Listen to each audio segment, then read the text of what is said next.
Hello दोस्तों हमारी app Vishnu economics school के स्टोर में इकोनॉमिक्स और कॉमर्स सब्जेक्ट से रिलेटेड 250 से अधिक कोर्स हैं। तो दोस्तों अगर आप यूजी में हो या पीजी में हो या आप यूपीएससी की तैयारी कर रहे हो या आपके पास यूजीसी नेट है या आप पीजीडी की तैयारी कर रहे हो या किसी और कंपटीशन की तैयारी कर रहे हो जहां पर इकोनॉमिक्स और कॉमर्स सब्जेक्ट है, तो आपके लिए हमारे पास कोर्स है। तो दोस्तों हमारी ऐप जरूर डाउनलोड कर लीजिएगा, विष्णु इकोनॉमिक्स स्कूल। हेलो दोस्तों बाजार विफलता का एक स्रोत है बाहरी प्रभाव, जिसको कि हम इकोनॉमिक्स में एक्सटर्नलिटीज के नाम से भी जानते हैं।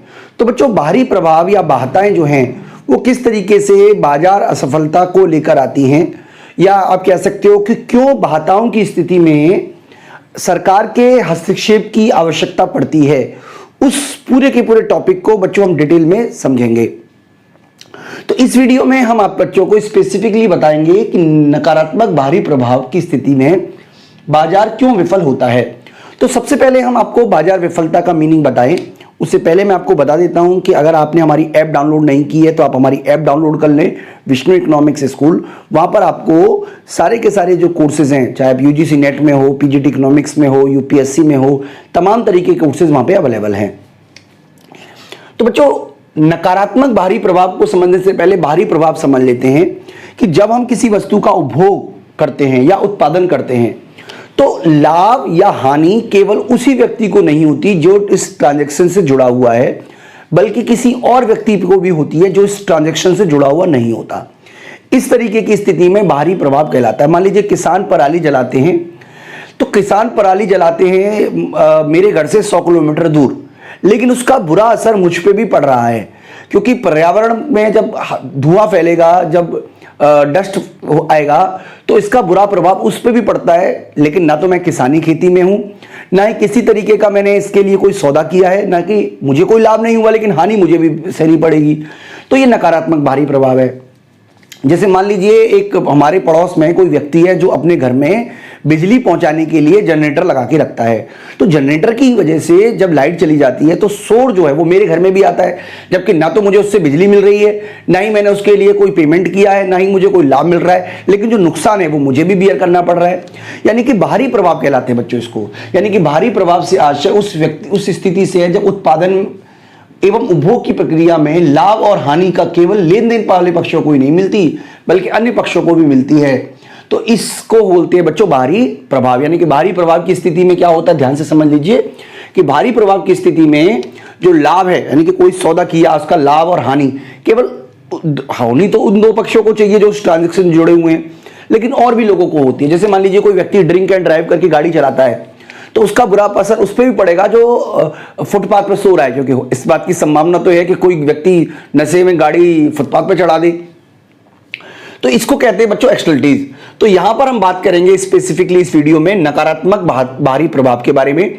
और एक और होता है सकारात्मक बाहरी प्रभाव, यानी कि जो बाहरी प्रभाव है वो नकारात्मक भी हो सकता है, सकारात्मक भी हो सकता है, लेकिन स्पेसिफिक हम इस वीडियो में आपको नकारात्मक बाहरी प्रभाव की स्थिति में किस तरीके से गवर्नमेंट मार्केट सिस्टम इंटरफेयर करती है उसको डिटेल में डिस्कस करने वाले हैं।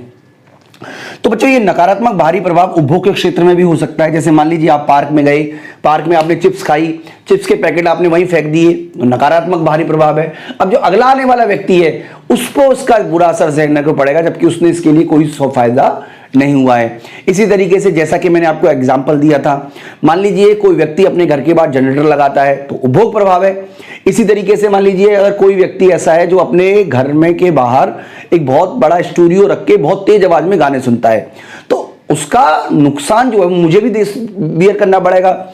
यानी कि इस तरीके की जो चीजें होती है उसको कहते हैं नकारात्मक बाहरी प्रभाव, और ये उपभोग के क्षेत्र में पाई जाती हैं।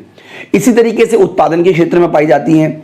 मान लीजिए कोई उत्पादक पराली जला रहा है किसान, या इसी तरीके से मान लीजिए कुछ ऐसे व्यक्ति भी होंगे जो मान लीजिए कपड़ा रंगने का काम करते हैं और जो गंदा केमिकल है वो पानी में गिरा देते हैं, जबकि एक ऐसा व्यक्ति जो मछली पालन में लगा हुआ है उसको मछलियां कम मिलेंगी, क्योंकि जब केमिकल से भरा हुआ पानी नदी में गिरेगा तो डेफिनेटली जो नदी में मछलियां हैं वो मरेंगी।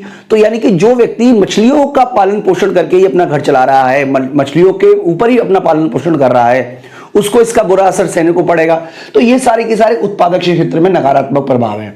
तो बच्चों, मैं आपको ये बताने की कोशिश कर रहा हूं, चाहे उपभोग के क्षेत्र में हो, चाहे नकारात्मक उत्पादन के क्षेत्र में हो, इस स्थिति में बाजार जो है वो विफल हो जाता है, क्योंकि इस स्थिति में देखिए क्या होता है कि जो सीमांत सामाजिक लागतें हैं, यानी कि जो सोशल कॉस्ट है, वो निजी लागत से ज्यादा होती है, और इसी अंतर को बच्चों हम बोलते हैं सामाजिक बाहरी लागत, यानी कि ये जो अंतर आता है। तो बच्चों इसके ऊपर मैंने एक और ऑलरेडी वीडियो बनाई हुई है, जो सामाजिक लागत, निजी लागत और बाहरी लागत के बारे में हमने एक्सप्लेन किया हुआ है। ये आपको लागत वाले चैप्टर में मिल जाएगा, जहां पर हमने लागतों के प्रकार बनाए हैं माइक्रो इकोनॉमिक्स में। फिलहाल आपको मैं बता देता हूं कि निजी लागत वो होती है जिसका खर्चा मुझे बियर करना पड़ा। मान लीजिए मैं कार से कॉलेज जा रहा हूं, कार से कॉलेज जाने में मान लीजिए मेरे को कुछ पैसे खर्च करने पड़े, जो उसकी कार की मेंटेनेंस कॉस्ट का एवरेज मान लेते हैं, पेट्रोल डीजल सीएनजी जो भी मान लेते हैं। लेकिन मैंने जो शोर मचाया, जो मेरे लिए रोड बना हुआ है, जो मैंने उसको नुकसान पहुंचाया, उसको मैं अपनी कॉस्ट नहीं मान रहा हूं। यानी कि हर व्यक्ति जो है वो उसी को कॉस्ट मान रहा है जो कि उसने खर्च की है, लेकिन समाज के लिए उसकी कितनी कॉस्ट पड़ी है वो नहीं मान रहा है। जैसे मैं आपको एक एग्जांपल दे देता हूं, मैं जहां पहले पढ़ाता था वहां पे ग्राउंड फ्लोर पे एक लोहे की मतलब वेल्डिंग करने वाले की दुकान थी, तो वो दरवाजे बनाता था लोहे के। अब वो लोहे के दरवाजे बनाता था तो लोहे उसकी जो नॉइस है वो मेरे ऊपर रूम में भी आती थी, यानी कि मेरे को इसका बुरा असर हो रहा था, क्योंकि मेरे को चिड़चिड़ापन, जब आपको बहुत तेज नॉइस में पढ़ाना पड़ेगा तो डेफिनेटली इरिटेशन ज्यादा आएगा। लेकिन वो जो है वो किसको कॉस्ट मानता है? वो अपने लोहे को कॉस्ट मानता है, वो अपने कर्मचारियों को सैलरी को कॉस्ट मानता है, वो रेंट को कॉस्ट मानता है। लेकिन जो इसका बुरा असर मुझ पे पड़ रहा है वो उसको कॉस्ट मानता नहीं है। लेकिन समाज का तो मैं भी हिस्सा हूं, इसलिए समाज के लिए वो भी लागत है। तो मुझे जो पेन हो रहा है उसको कहते हैं बाहरी लागत, क्योंकि मैं तो इन्वॉल्व हुई नहीं उस पूरे के पूरे ट्रांजैक्शन में, और जो उसको खर्च करना पड़ रहा है वो है निजी लागत। और सामाजिक लागत जो है वो निजी लागत और बाहरी लागतों का जोड़ करके बनती है। तो इस स्थिति में बच्चों आदर्श उत्पादन स्तर जो है, यानी कि ऐसा उत्पादन स्तर जहां पर सामाजिक कल्याण अधिकतम हो, उस उत्पादन स्तर से ज्यादा उत्पादन होता है। तो इसको हम बच्चों एक डायग्राम के थ्रू आपको बताने की कोशिश करेंगे, और आपको यह भी बताएंगे कि सरकार किस तरीके से इस बाजार प्रक्रिया में हस्तक्षेप कर सकती है। तो डिटेल में बच्चों हम आपको बताएंगे। देखिए ये हमने मान लिया मात्रा, मैं आपको बहुत ही सिंपल तरीके से समझाने की कोशिश करूंगा। ये मात्रा, अब देखिए अगर आप बहुत सारे बुक्स को देखोगे तो कई बुक्स में ये जो दिस वन ये सॉरी बाहरी लागतों को, ये वाला बाहरी लागतों को कई बुक में कांस्टेंट माना गया है, कई बुक में पॉजिटिव माना गया है। तो हम इसको दोनों तरीके से मान सकते हैं। आप कांस्टेंट मानना चाहो कांस्टेंट मान सकते हो, पॉजिटिव मानना चाहो पॉजिटिव मान सकते हो। तो चलिए मैं कांस्टेंट मान लेता हूं।